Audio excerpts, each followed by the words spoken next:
What's up everyone, OJ here. Welcome back to another video. Today we've got some awesome information for you guys, but before we get into that, please make sure you hit that like button, subscribe if you're someone new, and click that notification bell to get my videos first. And we're starting off with the big issue that Nintendo is already prepping people for, and that could hit the Switch more in 2022. So this is coming straight from the Nintendo president, Shuntaro Furukawa. So in 2022, there might be more supply issues for the Nintendo Switch consoles. Nintendo president Shuntaro Furukawa stated this week, this comes amid the usual reasons of semiconductors and logistical issues that we've been seeing not just across the gaming industry, but the larger technology field, Nintendo Everything writes. Now, also Furukawa states that Nintendo's end of 2021 sales were good, and the Nintendo Switch OLED model contributed to that strong performance. However, Black Friday saw its fair share of issues. Nintendo used air transportation to help with demand,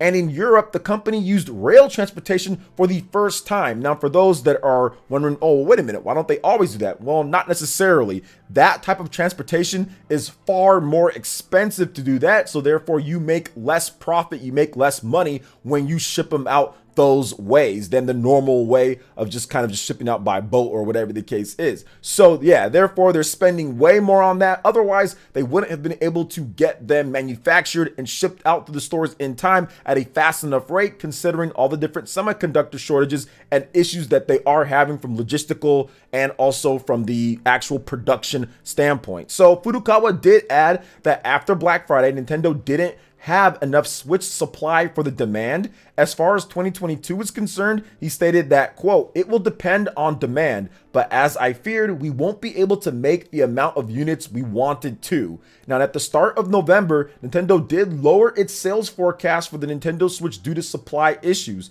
The company was originally targeting 25.5 million, but decreased that number to 24 million for the fiscal year ending in March. So let's talk about this a little bit more, because he's talking about demand.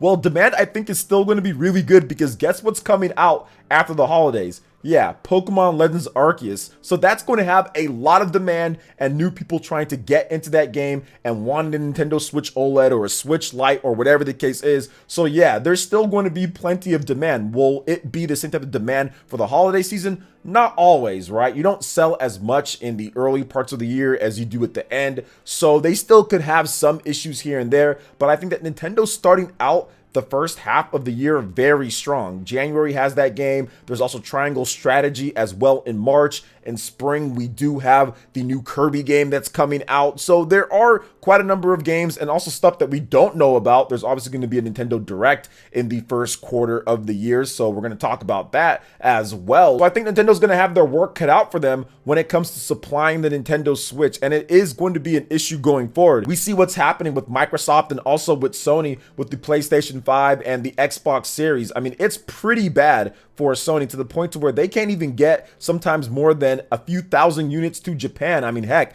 they had a restock in Japan of about maybe 8,000 units or so, and that felt like absolute, like it was raining PS5s compared to what they had the previous couple of weeks. Xbox is in third place when it comes to sales, right? Yet they're selling out of almost everything. Now, the Xbox Series S is becoming a little bit more frequent to where you can get that. It's not completely sold out as soon as it goes live, just because not everybody loves that system. Obviously, the Xbox Series X is highly more coveted in a lot of different areas. Now, don't get me wrong, there are some areas where the Xbox Series S is doing better, but for the most part, the Series X is a system that everybody does want. Yet that system's always sold out pretty much as soon as it goes up. So Microsoft is dealing with those issues too, because they're selling almost everything that they can actually produce, and they're far behind what Sony's doing, and Sony is far behind what Nintendo's doing. So everybody is being affected in a way, and it's just going to be a problem. And I think that this is one of the main reasons why I feel that there probably isn't going to be any type of new Nintendo Switch or Nintendo Switch Pro or next gen Nintendo Switch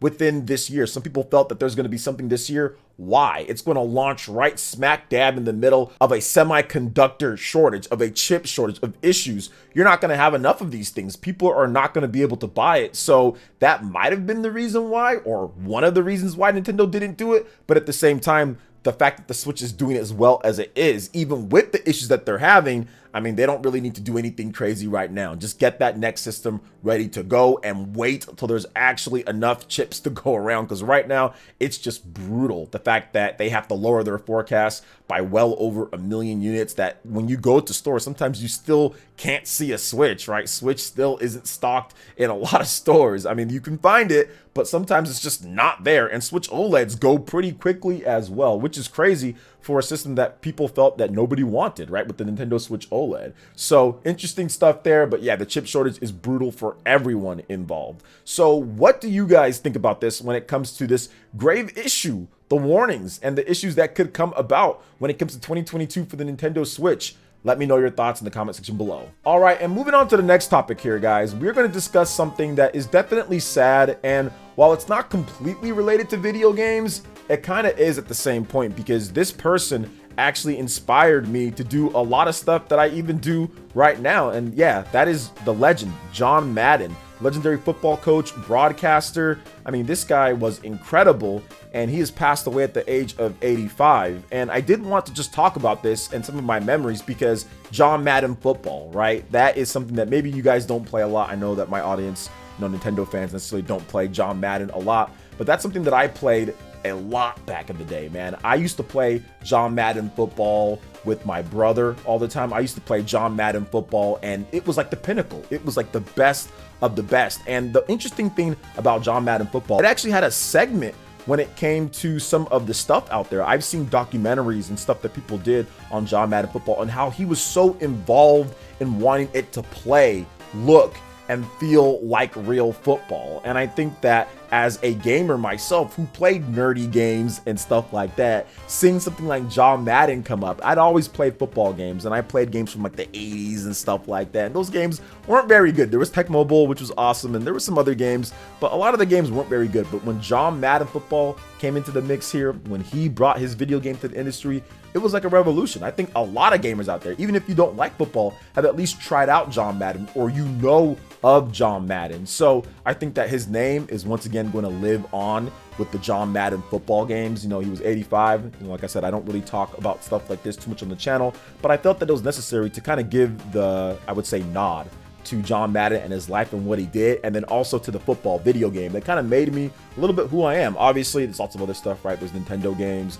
There's stuff like God of War that I played. There's Halo that I played back in the day.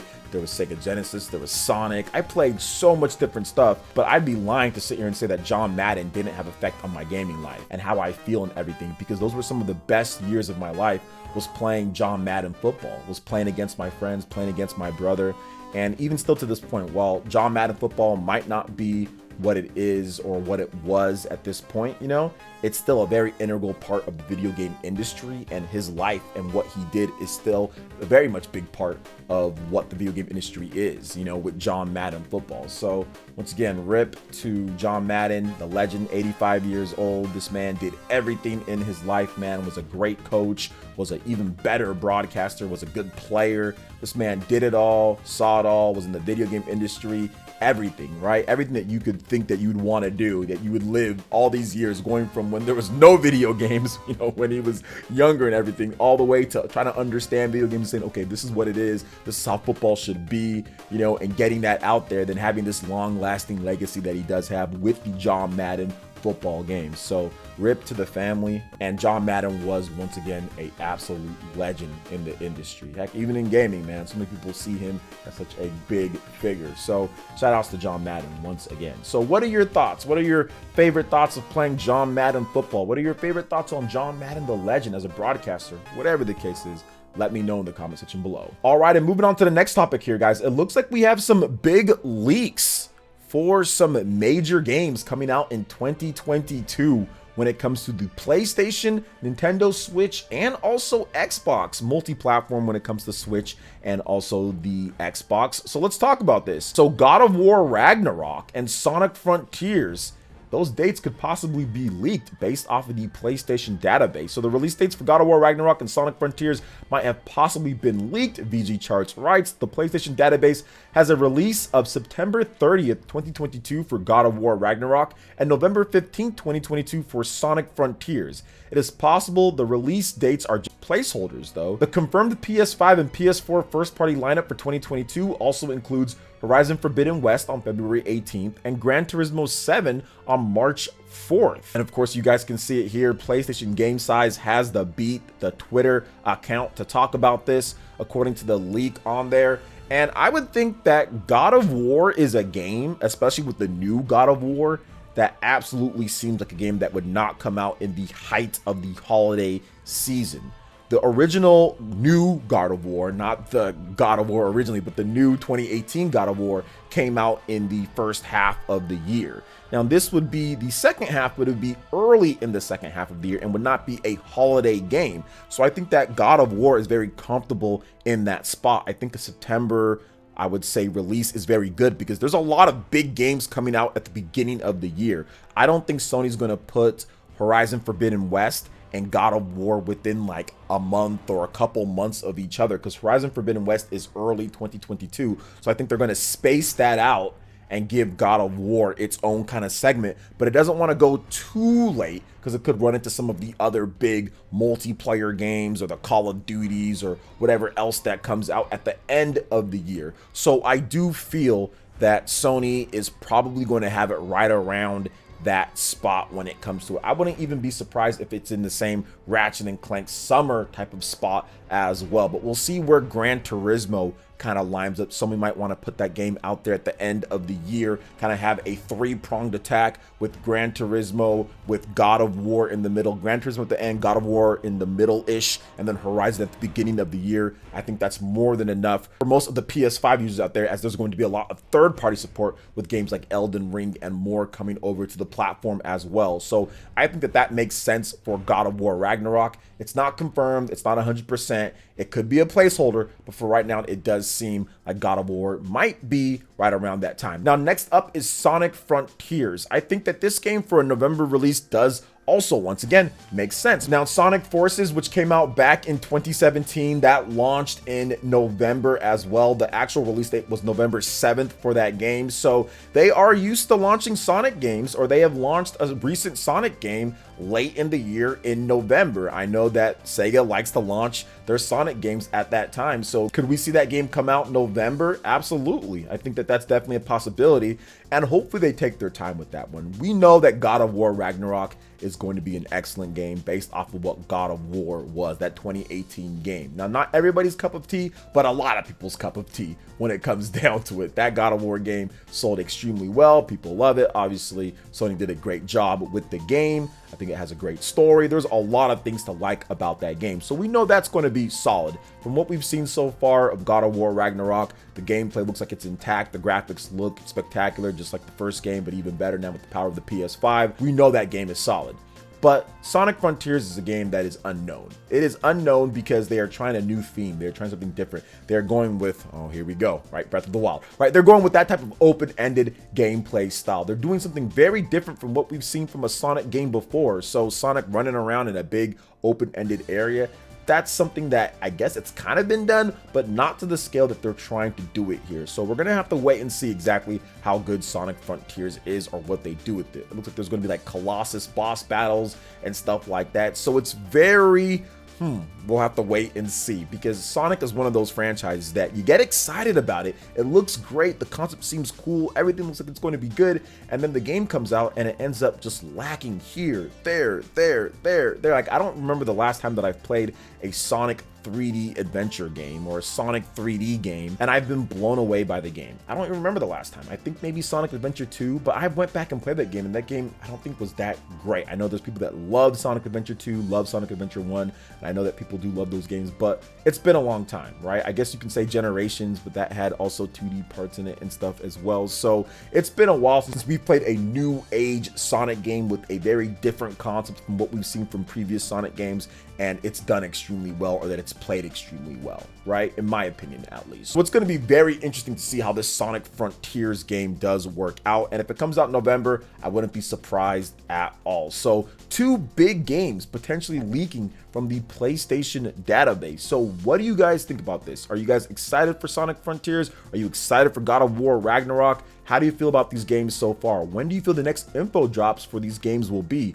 Feel free to let me know in the comment section below. All right, and moving on to the last topic here, we have a little bit of an interesting game, in my opinion at least, making the top 30 of the best-selling eShop games in Japan for 2021. Nintendo did reveal this. They do this pretty much every single year. I know that they've done it for the past couple years now with 2020 and also 2021. And Nintendo did share this. And I wanted to go over some of it just because we've been talking about the end of the year list, right? We talked about like the top 100 games. I talked about that in a previous video of mine and everything. And Japan is kind of open with this type of stuff, right? They talk about what's the best selling eShop games and all that. And they just kind of list it out there for people. So Nintendo has not given numbers, but they have given a positional chart based on the best selling ones. And guess what game that I actually felt this game didn't do very well on the eShop in Japan, which I'm guessing its position, it's not amazing, but I'm surprised considering it came out at the end of the year. But Metroid Dread making it into the top 30. I felt that this game probably didn't sell much on the eShop at all,